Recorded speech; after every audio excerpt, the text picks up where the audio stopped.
नमस्कार दोस्तों, स्वागत है आपका अपने YouTube चैनल में। काफ़ी सारे दोस्तों के कमेंट्स आ रहे हैं कि सर एडेड विद्यालय में जो चपरासी भर्ती के बारे में आपने बताया था कि मार्च में देखने को मिलेगी।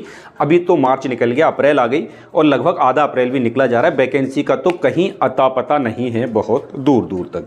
तो दोस्तों उस टाइम सूचना निकल के आ रही थी, एक उम्मीद लगाई जा रही थी, मतलब इसके संदर्भ में बहुत सारी न्यूज़ यही थी कि लगभग मार्च में ये वैकेंसी आ जाएगी। अब इसके पीछे दो कारण है इस वैकेंसी को इतना डिले होने के पीछे। एक तो दोस्तों ये वैकेंसी संविदा की वैकेंसी, और संविदा की वैकेंसी का मतलब है कि सरकार से उसका कोई लेना देना नहीं, ना ही किसी आयोग के तहत वैकेंसी निकाली जाएगी कि UPSS या UPPSC या फिर किसी दूसरे आयोग से ही वैकेंसी निकाली जाए, जैसे शिक्षा चयन बोर्ड वगैरह हैं, किसी आयोग से ही वैकेंसी नहीं निकाली जाएगी। ये एक डायरेक्ट वैकेंसी होगी जिसमें थर्ड पार्टी का इन्वॉल्वमेंट होने वाला है, जैसा कि आप लोग जानते हैं। इसमें कई तरह की दोस्तों निजी कंपनियां इन्वॉल्व रहेंगी और उनके चयन का ना होना ही एक बड़ा कारण माना जा रहा है। देखिए, थर्ड पार्टी का चयन अभी तक सरकार ने नहीं किया है, मतलब थर्ड पार्टी जो आपको सेलेक्ट करेगी। पूरी बात आप समझने की कोशिश करिए। एडेड विद्यालयों में चपरासी की भर्ती है, प्योरली संविदा की भर्ती है, जिसे कहा जाए कॉन्ट्रेक्चुअल, है ना। एक नियत मानदेय आपको दिया जाएगा, लगभग आप मान सकते हैं 13,081 रुपये। जैसा कि आपको सब ये चीज़ें पता हैं, सरकार ने इसकी घोषणा की थी, है ना। ये सारी चीज़ें आपको बताई गई थी कि इसमें कितना पेमेंट मिलने वाला है। पूरी तरीके से दोस्तों ये वैकेंसी कॉन्ट्रेक्चुअल होने वाली है और थर्ड पार्टी संविदा होने वाली है। थर्ड पार्टी संविदा का मतलब ये है कि सरकार का सीधा इंटरफेयर आपसे नहीं होने वाला है। उस थर्ड पार्टी से जिसको इसका टेंडर मिलेगा, सरकार का लेना देना उससे है, सरकार आपको नहीं जानती है। वही आदमी आपको लगाएगा, वही आपकी सैलरी देगा। तो यहाँ दो मुख्य कारण हो रहे हैं दोस्तों। एक तो अभी तक उस संस्था का, अभी तक दोस्तों उस एजेंसी का चयन नहीं हुआ है। दूसरा, यहाँ पर निकाय चुनाव भी आ गए। निकाय चुनाव जैसा कि आपको पता है अब मई में होने वाले, 1-2 दिन में उसका पूरा मैनिफेस्टो डाल दिया जाएगा। 1-2 दिन में उसका पूरा कार्यक्रम डाल दिया जाएगा कि कब निकाय चुनाव होने वाले। निकाय चुनाव का मतलब जो नगर के इलेक्शन वगैरह होते हैं, मेंबर, वार्ड मेंबर वगैरह जो चुने जाते हैं, तो इसके इलेक्शन हो जाएंगे। तो जब इलेक्शन होते हैं तो दोस्तों कोई भी काम परीक्षा से संबंधित नहीं हो पाता है, क्योंकि उस टाइम पे स्कूल वगैरह सब क्या रहते हैं, व्यस्त रहते हैं। कर्मचारी वगैरह जो भी राज्य के होते हैं वो सब कहाँ होते हैं, वोटिंग कराने पे लग जाते हैं। तो लगभग दोस्तों आप मान के चलिए निकाय चुनाव एक बड़ा प्रभावी कारण बनेगा इसकी डिले होने में। अगर एजेंसी का चयन हो जाता है तो निकाय चुनाव के बाद ही आपको देखने को मिलेगी।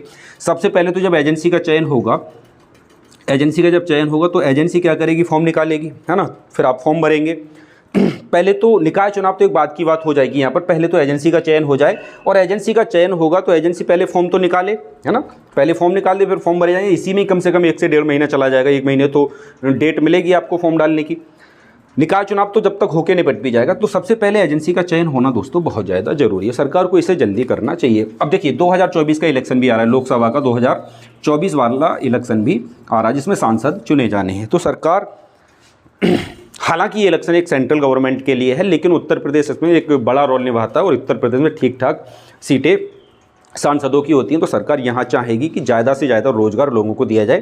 कहने का मतलब ये है ज़्यादा से ज़्यादा प्रलोभन लोगों को दिया जाए, जिससे कि उनका वोट बैंक खराब ना हो। तो 2024 आने वाला है, लगभग 4 महीने तो निकल ही चुके हैं धीरे धीरे करके इस 2023 के, और शुरू में ही 2024 के इलेक्शन होने वाला है। तो ये भी एक कारण रहेगा। ये वैकेंसी आपको मिलेगी तो 2023 में देखने को। अब कब देखने को मिलेगी दोस्तों, इसके बारे में श्योर जानकारी अभी तक कोई नहीं मिल रही। मैंने पिछली बार आपको मार्च का जो डेट बताया था वो एक आधार पर बताया था, निकल के आ रही थी जानकारी कि लगभग इसके एग्जाम, लगभग इसके फॉर्म हमें मार्च में देखने को मिल जाएंगे। तो दोस्तों आप लोग बिल्कुल तैयार रहिए, है ना। इसके बारे में सारी चीज़ें तो मैं आपको बता ही चुका हूँ कि इसकी योग्यता वगैरह क्या रहने वाली है, क्या सैलरी मिलने वाली। फिर भी मैं आपको एक बार रफली आइडिया दे देता हूँ। आपको 12th पास दोस्तों होना होगा, है ना। किसी भी बोर्ड से आप 12th पास हो सकते हैं। कम से कम आपकी उम्र 18 से 40 वर्ष होनी जरूरी है ना। फिर इसमें जो रिजर्व कैटेगरी है उनको 5 साल की छूट मिलेगी, जैसे OBC, SC, ST, इन लोगों को 5 साल की छूट देखने को मिलेगी। सैलरी आपको बिल्कुल क्लियर है, 13,081 रुपये आपको इन हैंड मिलेंगे। इसी 13,081 में से दोस्तों आपका PF कट जाएगा। कितना कटेगा, तो PF 13% कटता है आपकी जो रियल सैलरी होती है उसका, ठीक है ना। तो 13% कटने के बाद ये सैलरी आपको मिल जाएगी। 13% ही सरकार इसमें ऐड करती है, तो 26% पैसा आपके PF खाते में ये जमा होता रहेगा। बात क्लियर है। दूसरी बात दोस्तों, आप यूपी के निवासी हैं, है ना, तो और अच्छी बात है। अगर नहीं है तो 13,000 रुपये में आप सर्वाइव नहीं कर सकते अगर कहीं दूसरे राज्य से इस नौकरी को करने के लिए आएंगे। तो फॉर्म कोई भी डाल सकता है ना।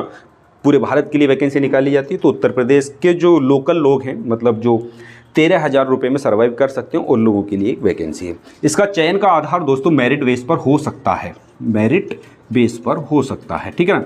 अब मेरिट बेस क्यों होगा, क्योंकि वैकेंसी यहाँ पर लगभग 20,000 प्लस निकलने वाली है।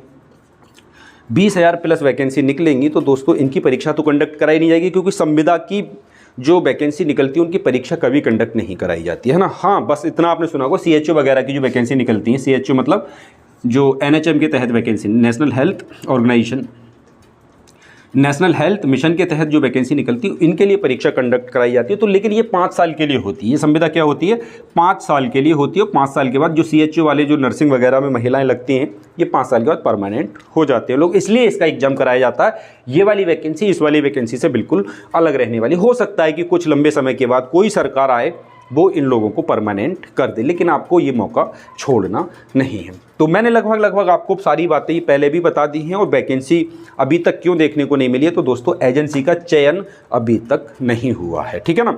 जिस दिन एजेंसी का चयन हो जाएगा उस दिन आपके फॉर्म वगैरह निकाल दिए जाएंगे, आप फॉर्म भरेंगे, और ये वैकेंसी हो सकता है कि मेरिट बेस पे रहे, ठीक है ना। अगर मेरिट बेस पे नहीं रहेगी तो दोस्तों यहाँ पर साक्षात्कार होने वाला है आपका, ठीक है ना, मतलब इंटरव्यू के आधार पे भी ये वैकेंसी हो सकती है। तीसरा यहाँ पे ये पॉइंट और हो सकता है कि परीक्षा कोई हो जाए छोटी मोटी, जैसे कि अभी आपने वैकेंसी देखी होगी हाल ही में पंचायत सहायक की जो वैकेंसी आई थी, उसमें क्या हुआ था, मेरिट बेस पे वो वैकेंसी निकाली गई थी, मतलब सबसे हाईएस्ट नंबर जिसके होते हैं उसको ले लिया जाता। बिल्कुल क्लियर हो जाती है बात। तो जैसे ही दोस्तों कोई अपडेटेड जानकारी, कोई सटीक जानकारी आएगी इसके बारे में, तो मैं वीडियो के माध्यम से आप लोगों को अवगत करा दूंगा। आप लोग अगर चैनल पे नए हैं तो सब्सक्राइब करके जुड़े रहें, क्योंकि मैं अपडेट देता रहता हूं हर क्षेत्र से संबंधित, चाहे वो सरकारी हो, प्राइवेट हो, या फिर कोई और तरह की कोई न्यूज होती है, तो मैं इस चैनल के माध्यम से आप लोगों तक पहुँचाने की कोशिश करता हूं। तो आशा करते हैं दोस्तों ये जानकारी आपको अच्छी लगी होगी। मिलेंगे दोस्तों आप लोगों से एक अगली वीडियो में, तब तक के लिए जय हिंद, जय भारत।